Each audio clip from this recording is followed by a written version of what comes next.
জয় গুরু বন্দে পুরুষোত্তমম। সুভাষচন্দ্র সমগ্র রচনাবলীর প্রথম খণ্ডে জানকীনাথ বসুর সংক্ষিপ্ত জীবনচরিত গ্রন্থে পাওয়া যায়। এই প্রবন্ধে পিতার সম্পর্কে নেতাজি লিখেছেন, প্রথম গুরুর স্বর্গপ্রাপ্তির পর জানকীনাথ বসু পুনরায় স্বস্তিক হিমায়তপুরে ঠাকুর অনুকূলচন্দ্র চক্রবর্তী মহাশয় সৎসঙ্গে যোগদান করেন। সেখানে দীক্ষা গ্রহণ করেন। বয়োবৃদ্ধির সঙ্গে সঙ্গে তাহার ধর্ম প্রবৃত্তি আরও বলবতী হইয়াছিল এবং কর্মবহুল ও সংগ্রামময় জীবনে ধর্মের প্রেরণায় ছিল তার সবচেয়ে বড় সহায় ও শক্তির উৎস। শ্রী শ্রী ঠাকুরের কাছে থেকে নেতাজির মা বাবা দীক্ষা গ্রহণের বিবরণ পাওয়া যায়। শ্রী শ্রী ঠাকুরের লীলা পার্ষদ অশ্বিনী কুমার বিশ্বাসের অমীয় বাণী এবং সুশীলচন্দ্র বসুর মানসতীর্থ পরিক্রমা গ্রন্থ দুটিতে 1919 সালের 2রা সেপ্টেম্বর বিকালে ব্যারিস্টার জেএন দত্ত, তার স্ত্রী, নেতাজির মামা এবং মামি, তাদের কন্যা কটকের গভর্নমেন্ট লিডার জানকীনাথ বসু এবং তাজন কলকাতায় ঈশ্বর মিল বাইবেলের সৎসঙ্গের ভাড়া বাড়িতে শ্রী শ্রী ঠাকুর দর্শনে আসেন। শ্রী শ্রী ঠাকুরকে প্রথমবার দেখেই সুভাষচন্দ্রের মামি অভিভূত হয়ে পড়েন। ঘৃণা, লজ্জা, মান, ভয়ের বাঁধ ভেঙে কখনো হাসেন, কখনো কাঁদেন, আবার কখনো নাচে গানে আত্মহারা হয়ে ওঠেন। শ্রী শ্রী ঠাকুরকে দেখে তিনি বলেছিলেন, তুমি এই নিমাই, তুমি এই কৃষ্ণ, তুমি এই সব। এতদিন তুমি কোথায় ছিলে? আমি পূজা করে নিবেদন করলে এই মূর্তির এসে ভোগ গ্রহণ করেছি, কিন্তু তারপর দেশ বিদেশে কোথাও তোমার দেখা পাই নাই। আই সেই মূর্তির ঠাকুর প্রত্যক্ষ করেছি। তারপর সুভাষচন্দ্রের মা বাবা মামি সবাই ঠাকুরের দীক্ষা গ্রহণ করেন। দীক্ষার পর শ্রী শ্রী ঠাকুর সুভাষচন্দ্রের বাবাকে বললেন, নিজের বিদ্যাবুদ্ধি মান সম্ভ্রম সমগ্র এক পাশ করে যদি এই মূর্খের কথা মতো কিছু কাল চলেন তবে অবশ্যই ফল পাবেন, নচেত বিদ্যা বুদ্ধি খাটিয়ে কথা বিচার করতে যদি যান বা চান তবে সত্তর ফল না পেয়ে তাতে দোষ কারণেই। বালকের মতো শিক্ষকের আজ্ঞা মানতে হবে। সুশীলচন্দ্র বসুর মানসতীর্থ পরিক্রমা গ্রন্থ থেকে জানা যায় যে 1922 সালে শরদোৎসবের পর নেতাজি মা বাবা উভয়ই পাবনা সৎসঙ্গ আশ্রমে যান। তাদের আকুল আহ্বানে সাড়া দিয়ে শ্রী শ্রী ঠাকুর এবং তার মা মনমোহিনী দেবী কতিপয় ভক্তসহ 1923 এবং 2রা জানুয়ারি পুরীধামে লীলা পার্ষদ সতীশচন্দ্র গোস্বামী, কিশোরী মোহন দাস সহ অনেকেই কীর্তনের দল নিয়ে পুরীতে গিয়ে পৌঁছান। তখন পুরীধাম সৎসঙ্গের ভক্তদের উদ্দাম কীর্তনে সর্বদাই মুখরিত থাকত। ভক্তদের নিয়ে শ্রী শ্রী ঠাকুর প্রায় 2 মাস পুরীতে অবস্থান করেন।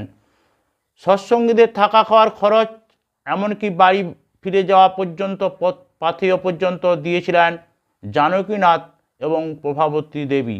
শ্রী শ্রী ঠাকুর পুরীতে আগমন উপলক্ষে প্রতি বছর উড়িষ্যার সৎসঙ্গীগণ আজও উৎকল আগমনী স্মৃতি উৎসব পালন করেন।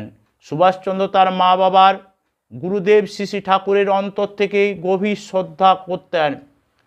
আইসিএস হওয়ার পর সুভাষচন্দ্র চাকরি না করে দেশের সেবা করার জন্য দেশে ফেরেন। তারপর তার মামাকে সঙ্গে নিয়ে বাগবাজার কালীপ্রসাদ স্ট্রিটে দুর্গা মাসিমার বাড়িতে আসেন শ্রী শ্রী ঠাকুরকে দর্শন করতে। কিন্তু ওই সময় শ্রী শ্রী ঠাকুর ইনফ্লুয়েঞ্জা ভুগছিলেন বলে সুভাষচন্দ্র ঠাকুরের সঙ্গে আলাপ করতে পারেননি। মানসতীর্থ পরিক্রমায় লেখক সুশীলচন্দ্র বসু এই প্রসঙ্গে লিখেছেন, আমি রোগশয্যায় শুয়ে এই সর্বপ্রথম সুভাষচন্দ্রকে দেখি। সাক্ষাৎভাবে আলাপ করার সুযোগ তখন হয়নি।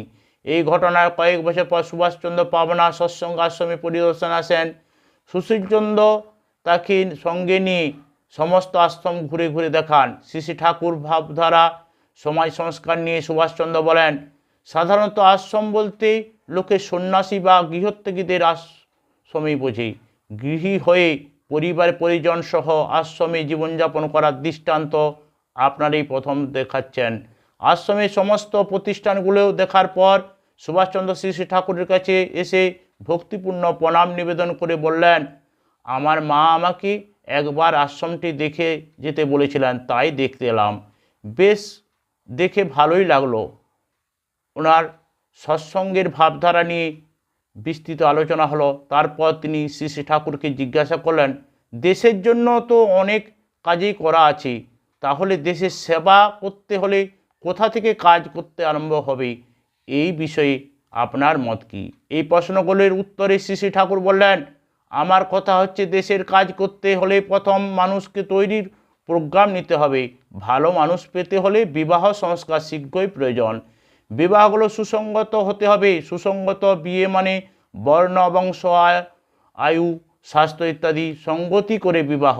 আর সঠিক বিবাহ হলেই ভালো সন্তানাদি আসবে, আর তখন তাদের দিয়ে দেশে সবার কাজই হবে। সেই জন্য মানুষ তৈরির ব্যবস্থা আগে করা প্রয়োজন। দাসদা অর্থাৎ দেশবন্ধু চিত্তরঞ্জন তখন আমার বললেন যে তিনি মানুষ খুঁজে পাচ্ছেন না, তার উপর ভাত দিতে তিনি একটু সরে দাঁড়াতে পারেন। তার উত্তরে আমি এ কথাই বলেছি। শ্রী শ্রী ঠাকুর কথা শুনে সুভাষচন্দ্র বললেন, মানুষ তৈরির যে আশু প্রয়োজন তা আমি ভেবে দেখিনি, কিন্তু তা করতে গেলে যে বিবাহ সংস্কার প্রয়োজন তা ভেবে দেখিনি। তারপর সুভাষচন্দ্র আরও বললেন, এখন ভেবে দেখছি ভালো সংস্কার সম্পন্ন শিশু যদি না জন্মায়, শুধু শিক্ষা দিয়ে তাদের বিশেষ কিছু করতে পারে। বীজ থেকেই গাছ হয়, বীজ ভালো হলেই গাছ ভালো হবে। এটা আপনার কথা শুনে বুঝতে পারছি, কিন্তু তো দীর্ঘ সময় সাপেক্ষ। উত্তরে শ্রী শ্রী ঠাকুর বললেন, দীর্ঘ সময় তো নেবেই। আমরা তো এতদিন জাতির বা সমাজের জন্য কিছুই করিনি, বহু গলদ জমে গেছে, তা সাফ করতে সময় নেবে বই কি। কোনো শর্টকাট প্রোগ্রামে জাতির সত্যিকারের কল্যাণ হবে বলে আমার মনে হয় না। তারপর আরও নানা কথা বলার পর শ্রী শ্রী ঠাকুরকে প্রণাম নিবেদন করে বিদায় নিলেন। যাওয়ার সময় শ্রী শ্রী ঠাকুর থেকে সুবিধা হলে আবার আসতে বললেন। সুভাষচন্দ্র মাথা নত করে সম্মতি জানালেন। সুভাষচন্দ্র আর একবার পাবনা আশ্রমে শ্রী শ্রী ঠাকুর দর্শনে গিয়েছিলেন 1939 4 জুলাই। রাজনৈতিক সম্মেলন উপলক্ষে তখন তার পাবনা শহরে যাওয়া। সম্মেলন শেষ করে পৌঁছতে তার সন্ধ্যা হয়ে যায়। জননেতা হিসাবে প্রতিষ্ঠিত লাভ করার পর আগমনের খবরে আশ্রমে খুব ভিড় হয়। শ্রী শ্রী ঠাকুর তখন পদ্মা নদীর ধারে মাটিতে পাতা বিছানায় বসে।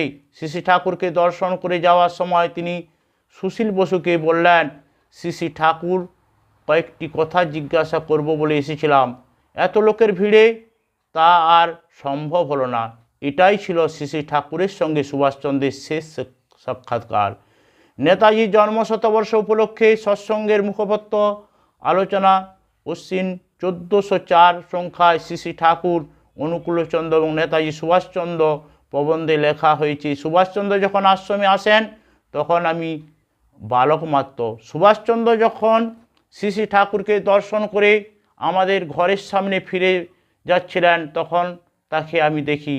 সে কথা এখনও আমার স্পষ্ট মনে আছে। তারপর স্বাধীনতা লাভের কয়েক মাস পর আমি ম্যাট্রিকুলেশন পরীক্ষা দিতে কলকাতায় যাই। এলগিল রোডের নেতাজি ভবনের পাশেই একটি মিশনারি স্কুলে আমার পরীক্ষার সিট পড়ে। নেতাজি ভবনে গিয়ে যে ঘরে বাস করতেন, একদিন আমি সেই ঘরটি দেখতে যাই। ওই ঘরের দেওয়ালে শ্রী শ্রী ঠাকুরের একটি প্রতিকৃতি টাঙানো ছিল। আমি দেখি। প্রবন্ধকার আরও এই ঘটনা উল্লেখ করেন। দ্বিতীয় বিশ্বযুদ্ধের পর নেতাজি থাইল্যান্ড থেকে ফিরেছেন। আজাদ হিন্দ ফৌজের এক বাঙালি অফিসার নেতাজিকে বললেন, আপনাকে আজ খালি হাতে এখান থেকে যেতে হচ্ছে। তৎক্ষণাৎ নেতাজি এই অফিসারকে বললেন, তুমি জানো না যে আমি কখনো আমার পিতা মাতার গুরুদেবের ছবিতা এবং শিহরি তুলসীর মালা নিতে ভুলি না।